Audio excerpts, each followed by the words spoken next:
Pemirsa, memasuki tahapan pendaftaran Capres dan Cawapres, eskalasi politik di Bali belum menunjukkan peningkatan yang menonjol. Jajaran Kepolisian Polda Bali mengatakan hingga saat ini kondisi wilayah hukum Polda Bali masih aman jelang pemilu 2024.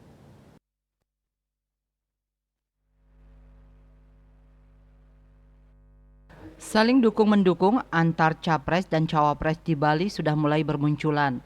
Namun hingga memasuki masa tahapan pendaftaran capres dan cawapres yang akan bertarung di Pilpres 2024, eskalasi politik di Bali belum menunjukkan peningkatan signifikan.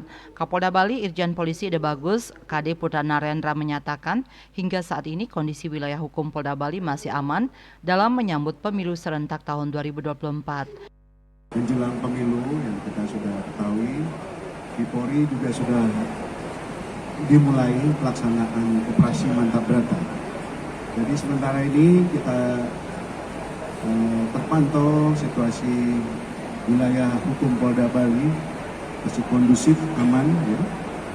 Belum ada masalah-masalah menonjol yang terjadi dalam menjelang tentunya pemilu serentak untuk pemilu presiden. Dalam upaya menciptakan pemilu 2024 aman dan damai, Polri dalam hal ini Polda Bali menggelar operasi Mantap Berata Agung 2023-2024 dengan menerjunkan 8.000 personil, dibantu 800 personil TNI serta 2.500 orang dari elemen masyarakat. Rai Swantara, Bali TV.